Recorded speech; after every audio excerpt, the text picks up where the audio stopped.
Buen día tengan todos ustedes. Bienvenidos a su clase de identidad y cultura. En esta ocasión vamos a continuar con nuestro tema de identidad nacional, pero lo vamos a ver desde una perspectiva completamente distinta, desde lo que es el cine nacional. Nos vamos a compartir la pantalla para empezar nuestra presentación. Aquí la tenemos y empezamos. Empezamos con el cine en México. El cine lo vamos a considerar dentro de lo que viene siendo la industria cinematográfica. Va a ser uno de los motores de la economía mundial, de los países más desarrollados, y también es un producto de identidad y cultura que por características comunicativas se ha convertido en uno de los instrumentos de ideologización más poderosa. Esto lo vamos a ir entendiendo poco a poco. Dentro de lo que nosotros vamos a ver de la evolución del cine, tenemos los orígenes de la fotografía. Si la fotografía no hubiera existido, no existiría el cine. Entonces tenemos que reconocer aquí el trabajo de Niepce, de Daguerre, de Talbot. Y posteriormente nace el cine cuando se hacen estudios de persistencia de la visión, es decir, 16 imágenes por segundo que pasen a una velocidad determinada, va a dar la sensación de movimiento. Si ustedes quieren buscar mayor información del tema, busquen a Edison, a Mudrich, a Lumière o a Méliès y van a ver que hay datos muy interesantes. Después viene el cine mudo con actores como Charles Chaplin, viene el cine sonoro con el sistema Vitaphone, el cine alemán como propaganda nazi, las vanguardias artísticas, el surrealismo, el expresionismo, el cine marginal, el underground. Después viene el cine soviético con un superdirector que va a ser Sergei Eisenstein. Viene cine independiente. Ante la falta de producciones de buena calidad, surge el cine independiente, cine en Super 8, cine en video y lo que conocemos actualmente también de cine digital. El cine en México tuvo un origen muy interesante, de 1896 a 1919, y va a ser Porfirio Díaz el primer actor que va a aparecer en uno de estos filmes. Resulta que los hermanos Lumière fueron muy generosos con su invento y entonces llegaron a todos los países, gente que llegaba con sus cámaras a filmar.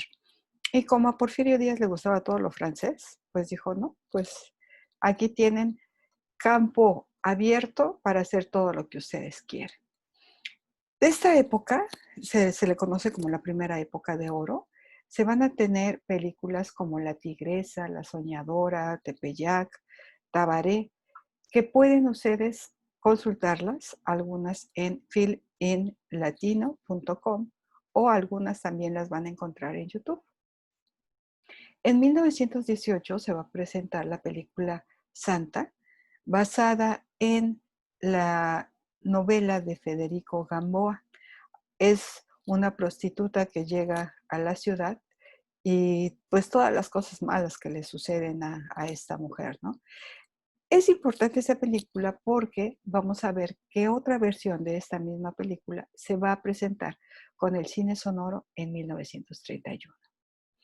El cine mexicano de 1920 a 1930 va a ser algo muy interesante porque históricamente vamos a tener que la Primera Guerra Mundial ya había terminado, ¿sí? Que habían quedado muchas cosas dentro de todas las sociedades a nivel mundial, que llegaron los alegres veintes, que nació la radio, el jazz, las faldas cortas, pero también el fascismo, el nazismo y la depresión económica en Estados Unidos. Sin embargo, en 1920 se va a filmar en San Luis Potosí una película que se llama Hasta después de la muerte. El cine mexicano va a tener estrellas en Hollywood como Dolores del Río, Ramón Novarro, Lupe Vélez y Lupita Tovar. Pero estos actores pues no tenían ningún problema cuando era cine mudo, pero cuando llegó el cine sonoro se quedaron sin trabajo y tuvieron que regresar a México. Aquí hicieron también muchas producciones muy buenas, Es decir, sin solamente la barrera del idioma fue la que les impidió que pudieran seguir trabajando. Pero también vamos a tener a directores mexicanos que estudiaron en Hollywood. Aquí estamos hablando de Fernando de Fuentes, Emilio Fernández, Roberto Ismael y Joselito Rodríguez, que fueron 3 hermanos que se dedicaron al cine. Vamos a ver también del 1930 al 32 la influencia de este gran director ruso, Eisenstein. Él va a filmar una película que se llama Que Viva México, que es la siguiente tarea que van a realizar. Esta película sí la van a tener que ver, porque él lo que hacía, influenciado por su revolución rusa, él pues venía con toda esa carga de dignificar a los obreros, a todos los trabajadores del campo. Y aquí pues se encontró mucho material y lo que hacía era una exaltación de los indígenas, del paisaje mexicano, de las nubes, de todo lo bonito que tiene nuestro país. Lo van a constatar cuando vean la película. El cine sonoro, como ya lo habíamos mencionado, 1931, con la película Santa hace su aparición con los hermanos Rodríguez, que ellos habían hecho un aparato sincronizador de sonido en Estados Unidos que era muy ligero y que era muy práctico. Entonces, pues esa fue la primera experiencia que se tuvo en este país. Después viene del 32 al 36 los primeros clásicos dentro de la industria del cine mexicano y vamos a tener películas como La mujer en el puerto, Janitzio, Dos monjes, Oro y redes, pero también van a surgir nuevos directores como Juan Orol, Miguel Zacarías, Gabriel Soria. Y estos eh, van a tener pues una gran producción muy importante, pero también va a venir los años dorados, que va a ser del 39 al 45, en donde el cine mexicano va a tener una gran producción con otros directores como Emilio Fernández, Julio Bracho, Roberto Gabaldón, y de los hermanos Rodríguez va a ser Ismael Rodríguez el que va a tener una mayor representación. Aquí es muy interesante ver cómo el público empezó a tener su cuadro de estrellas, que eran sus estrellas favoritas, ¿no? Que a la fecha creo que lo siguen siendo María Félix, Mario Moreno Cantinflas, Pedro Armendáriz, Andrea Palma, Jorge Negrete, Sara García, los hermanos Soler, Joaquín Pardavé, Arturo de Córdoba, Dolores del Río, y bueno, todavía hay más que nos faltan muchos por mencionar. De 1946 a 1950, en el sexenio de Miguel Alemán, surgió un género que fue el de las rumberas y el arrabal, que solamente se mostraba dentro de estos filmes la vida de los barrios, de la pobreza que existía en la ciudad. Y los temas también eran muy repetitivos, siempre iba a ser la chica humilde de provincia que llegaba a la capital y que era devorada por la maldad de la urbe, ¿no? Entonces quedaba condenada a bailar en el cabaret, ¿no? Y este tipo de temas eran los que se daban. Ya para el 48 se van a dar otro tipo de películas como Salón México, Víctimas del Pecado, Gánster contra Charros de Juan Orol, que las películas de Juan Orol, por favor, no se las pierdan, son muy divertidas y nos ponen muchos juegos visuales.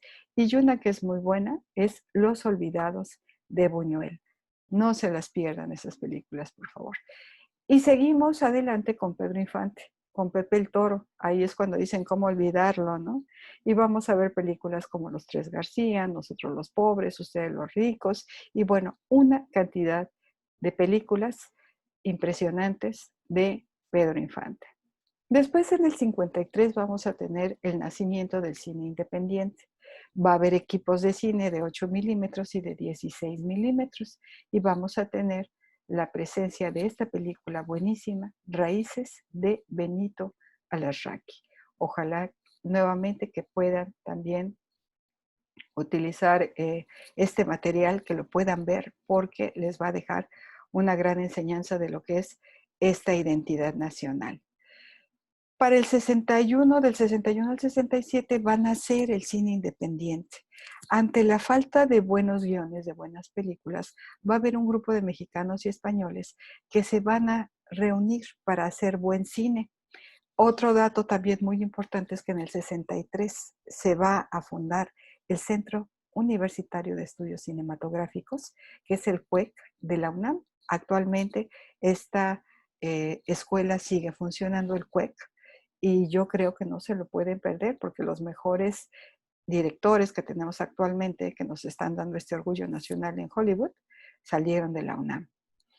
Después vamos a tener también algunos concursos de cine experimental y surgen nuevos nombres de directores como Alberto Isaac, Juan Ibáñez, Carlos Taboada, nuevamente Buñuel y Sergio Béjar. ¿Qué es lo que pasó en el 68 y 69? Pues era un cine completamente alejado del público y de la realidad de lo que estaba pasando en nuestro país. Recuerden que en el 68 se dio tristemente la matanza de estudiantes del 2 de octubre. Y entonces el gobierno lo que quería era que la gente hablara lo menos de política. Para esto, pues puso películas muy malas de Mauricio Garcés, del Piporro, de Viruta y Capulina. Entonces imagínense cómo contrastaba una película que era El Grito, de Leobardo López, de la UNAM, cómo contrastaba con Modisto de Señoras, de René Cardona, con Mauricio Garcés. Eran completamente distintas, en donde la crítica social querían que desapareciera. Afortunadamente no desapareció. Después vamos a tener del 70 al 75 también una situación política en donde se va a manejar la inconformidad con el sistema político, pero vamos a tener películas como El Castillo de la Pureza, El Rincón de las Vírgenes de Alberto Isaacs. Esta es muy buena porque está basado en los cuentos de Juan Rulfo. Vamos a tener Canoa y El Apando. En su lectura ya tenemos información sobre El Apando, tenemos La Pasión según Berenice y Actas de Marusia. Después, en el 76, tenemos nuevamente otro desastre en el cine nacional, va a ser en el sexenio de José López Portillo. Él lo que hace es poner a su hermana Margarita como la directora de radio, televisión y cinematografía, donde fue verdaderamente desastrosa. De esta época tenemos películas como Bellas de Noche y Las Ficheras, como que fue el año de años en donde la única producción era ficheras. Pero también Televisa hizo su aparición y también Televisa hizo producción dentro del cine y presentaba películas malísimas como El Chanfle, Milagro en el Circo, La Ilegal, Nora la Rebelde, que son de verdad malas películas. En medio de esta crisis hubo algo bueno. Salió Arturo Ripstein con una película que se llama El lugar sin límites, otra más, Los indolentes de José Estrada y María de mi corazón de Jaime Humberto Hermosillo. Altamente recomendables, véanlas por favor. Y después se va a dar un futuro muy interesante, muy esperanzador, con películas al estilo Rojo Amanecer de Jorge Fons, que va a tratar justamente el movimiento estudiantil de 1968. Ojalá que puedan ver esta película, es muy buena. Esta película estuvo censurada durante muchos años. Afortunadamente, ya la podemos ver en varias plataformas. Después viene una serie de películas también que decías, se ha rescatado el cine nacional, como Cilantro y Perejil, Por si no te vuelvo a ver, Santitos, como Agua para Chocolate, que es de una novela con el mismo nombre de Isabel Allende. Tenemos El Callejón de los Milagros también, donde sale la protagonista Salma Hayek. Fue de sus primeras películas y sale muy jovencita, muy bonita. Otra de las más importantes va a ser en el año 2000, Amores Perros, de Alejandro González Iñárritu. Esta película no se la pueden perder. De verdad, es de las mejores producciones que ha tenido nuestro país.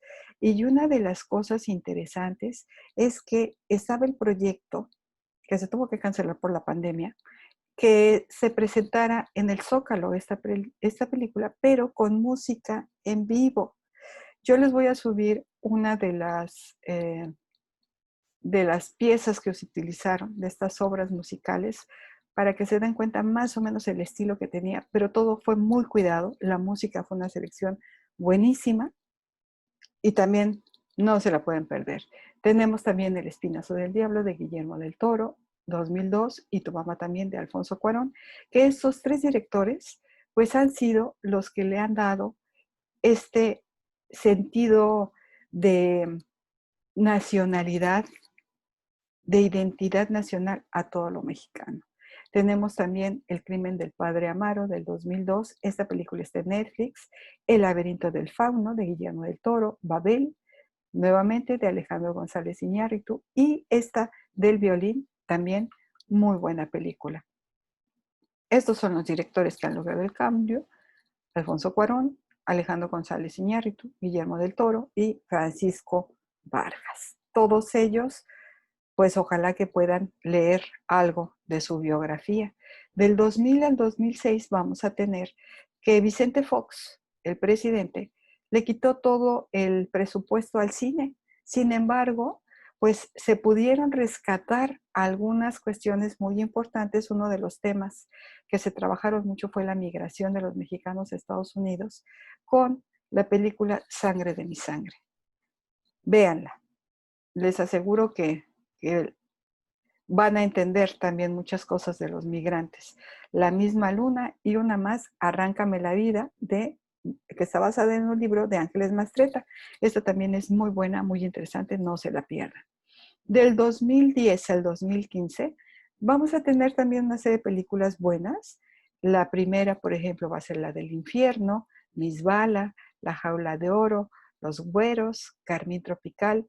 Y del 2015 al 2020 les va a tocar a ustedes investigar. Yo solamente le quedo con el mencionarles esta buenísima película que fue Roma, para que ustedes continúen con los demás. Entonces, esto a grandes rasgos es un recorrido por las películas que se han dado en nuestro país.